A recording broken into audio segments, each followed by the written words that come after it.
Fluorescent lights flickered above me, casting a harsh glare on the empty reception area. It was just past midnight, and I was alone at the front desk of the hospital. The night shift was always the hardest. While the day staff bustled around tending to patients and chatting amiably, the night shift felt like a different world. A lonely, eerie realm where every creak and whisper echoed through the halls. I had been working at the hospital for a little over a year. At first, I found the night shifts exhilarating. The quiet stillness of the building gave me time to focus on my studies. But as the months wore on, the solitude began to weigh on me. The only sounds were the occasional beeping of machines and the distant murmurs of doctors in the break room. That night, I had a thick textbook open in front of me, trying to absorb as much information as possible before my upcoming exams. But despite my best efforts, I couldn't shake the feeling of unease creeping in. I glanced at the clock. It was already past 1 a.m., and I was the only one on duty at the front desk. A shiver ran down my spine as I heard the elevator ding, its sound echoing in the empty lobby. I glanced up, expecting to see a nurse or a doctor, but the doors slid open to reveal only darkness. My heart raced, but I reminded myself it was just my imagination. I turned back to my textbook, but my concentration was shattered. Instead, I focused on the sounds around me. The hum of the air conditioning, the rustling of paper, the distant thud of footsteps echoing down the hallway. After a few more minutes of uneasy silence, I decided to take a walk around the floor to shake off the feeling. The hospital was a maze of corridors and patient rooms, each one filled with its own stories. I walked down the hall, peering into rooms as I passed. Most were dark and quiet, patients asleep and tucked beneath their blankets. As I reached the end of the corridor, I heard a faint sound, muffled, like a whisper. I paused, straining to hear better. It seemed to be coming from room 204. I hesitated, glancing back down the hallway to ensure I was still alone. The hairs on the back of my neck prickled, but curiosity got the better of me.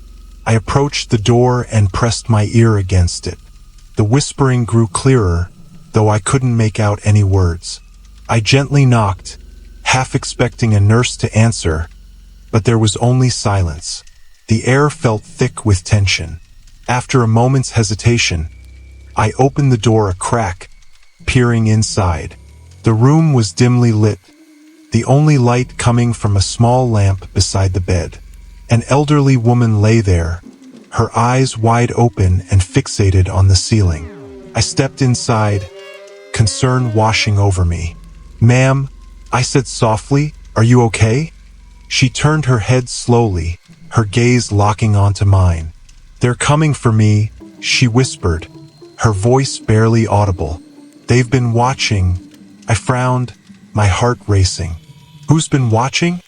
"The shadows," she replied, her eyes darting around the room as if searching for something just out of sight. "They're everywhere. You have to help me." Panic gripped me. This wasn't the first time I had encountered a patient who was confused or disoriented, but there was something unnerving about her tone. "It's okay," I said, trying to sound reassuring. "You're safe here. I'm gonna call a nurse." She shook her head vehemently. "No, you can't let them know I'm here. They'll take me away." Before I could respond, I heard another noise, a soft thudding sound coming from the window. I turned to look, but it was just the wind pushing against the glass. Still, I felt a chill run down my spine. "Please, you have to listen," the woman insisted, her voice rising with urgency. "You don't understand. They want to take me. I can feel them." Unease settled deep in my stomach. "I think you need help," I said, stepping back. "I'll get someone." "No!" she screamed, sitting up suddenly, her eyes wide with fear. "You have to believe me. You have to hide me." Her desperation struck a chord within me, and I hesitated. There was a part of me that wanted to help her, to believe her, but I also felt an instinct to retreat. "I'll be right back," I promised, backing away slowly. I closed the door and hurried back to the front desk, my heart pounding. I grabbed the phone, ready to call for assistance, but I paused as I caught sight of the clock. It was nearly 2 a.m. Time seemed to crawl during the night shift, each second stretching out in front of me. I set the phone down, trying to shake off the fear creeping in. Perhaps the woman was just confused. I took a deep breath and returned to my textbook, but I couldn't focus. The whispers from room 204 echoed in my mind. About 10 minutes later, I decided I needed to check on her again. I stood up and made my way back down the corridor, my footsteps echoing in the silence. As I approached the room, a wave of apprehension washed over me. When I reached the door, I knocked lightly. "Ma'am?" I called. "It's me again." Silence. I opened the door slowly, peering inside. The room was empty. The bed was unmade, the sheets thrown back as if the woman had left in a hurry. My heart raced as I looked around, trying to make sense of what had happened. Where could she have gone? I stepped inside, scanning the room for any signs of her. The window was slightly open, and the curtains fluttered gently in the breeze. A wave of unease washed over me as I realized that she could have escaped through there. "Ma'am?" I called again, my voice shaking slightly. "Where are you?" No answer. Just then, I heard another noise, this time from the hallway. A faint, hurried shuffle of footsteps echoing down the corridor. I stepped back into the hallway, my heart pounding. "Is anyone there?" I called out, but there was only silence. I started to move toward the sound, adrenaline pumping through my veins. The footsteps seemed to be coming from the end of the hallway, and I followed them, each step feeling heavier than the last. As I approached the nurses' station, I saw 2 nurses huddled together, their faces pale and anxious. "What's going on?" I asked, my voice tight with fear. "Did you see the woman from room 204? One of them nodded, her eyes wide with concern. "Someone reported seeing her running down the street," she said. "We need to find her. She's not in her right mind." Before I could respond, a loud crash echoed from the stairwell. My heart sank. "What was that?" I asked, fear coursing through me. "I don't know," one of the nurses replied, glancing at the stairwell door. "But we should check it out." We moved cautiously toward the stairs, the tension palpable in the air. As we reached the door, we paused, listening intently. The crash had been loud, but now there was only silence. My pulse quickened, fear clawing at my insides. One of the nurses pushed the door open slowly, and we stepped into the stairwell. The dim light flickered overhead, casting eerie shadows on the walls. We made our way down, each step echoing ominously. At the first landing, we heard a soft sound, a whimpering noise coming from below. "Hello," I called out, my voice trembling. "Is anyone down there?" The whimpering grew louder, and I felt a chill run down my spine. We descended cautiously, and as we reached the bottom, we found the woman from room 204 huddled against the wall. Her face was pale, her eyes wild with fear. "Please, you have to help me," she cried, her voice frantic. "They're coming." I stepped forward, trying to reassure her. "It's okay. You're safe now. Let's get you back upstairs." "No!" she screamed, shaking her head violently. "You don't understand. They're right behind me." Just then, I heard a noise behind us, soft footsteps echoing in the stairwell. My heart dropped as I turned, scanning the shadows.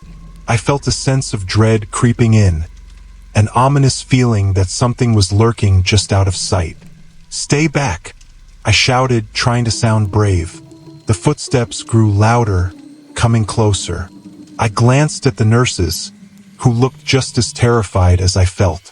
The woman pressed herself against the wall, her eyes wide with fear. "They're here," she cried, her voice rising in panic. Suddenly, the lights flickered again. In that moment of darkness, I felt a chill sweep through the air. When the lights returned, a figure stood at the top of the stairs, a tall silhouette watching us. "Who are you?" I shouted, my voice trembling. "What do you want?" The figure didn't respond. Instead, it began descending the stairs, its movements deliberate and unhurried. My heart raced as the air grew thick with tension. "Run!" I yelled to the nurses, grabbing the woman's arm and pulling her with me. We bolted up the stairs, adrenaline surging through me as we raced toward the nearest exit. As we reached the door to the main floor, I turned to glance back. The figure was still coming, its face obscured in shadow. "Hurry!" I shouted, and we burst through the door into the lobby, gasping for breath. The nurses and I rushed to the front desk, and I fumbled for the phone. "Call security. There's someone following us," I shouted.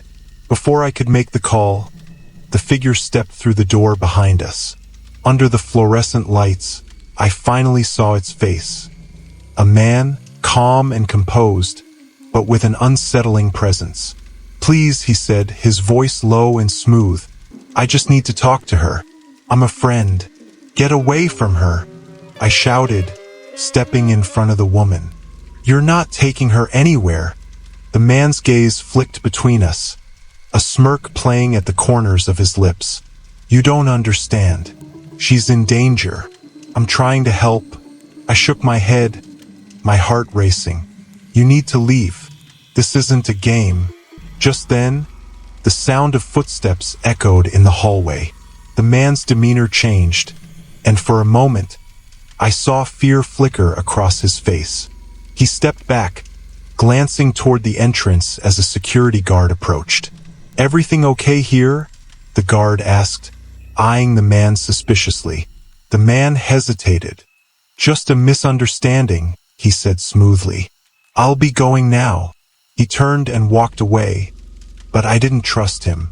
"Wait," I called, but he was already disappearing down the hallway. The guard stepped closer to us, his expression serious. "What just happened?" I quickly explained the situation, my heart still pounding. "He said he was a friend, but I don't believe him. He scared her." The guard nodded, his face grim. "We'll need to file a report. Stay in a safe area until we figure this out." As the guard moved to secure the building, I turned to the woman, whose face was pale and shaken. "Are you okay?" I asked softly.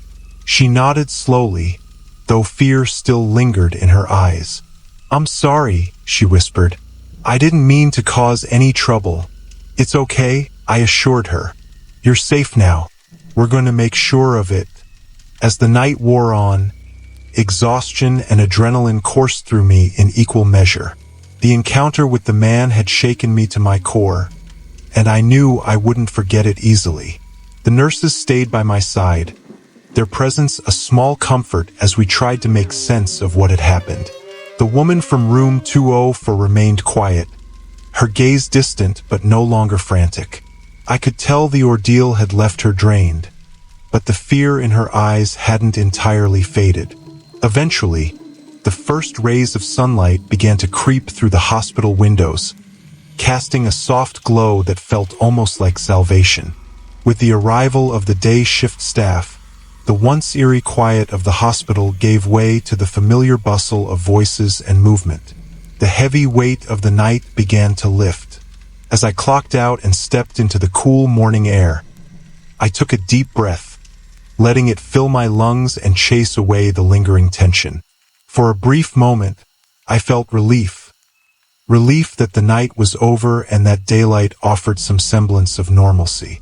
But as I walked to my car, the unease still clung to me, a faint whisper in the back of my mind. I couldn't shake the feeling that the man's words held a warning I didn't yet understand, or that the shadows of the hospital had secrets that hadn't yet been revealed. I glanced over my shoulder one last time before getting into the car. The parking lot was empty, but the hairs on my neck prickled, as though I were being watched. With a shiver, I started the engine and drove away, hoping to leave the events of the night behind me. But deep down, I knew the memories, and the questions they left behind, would follow me long after the sun had risen.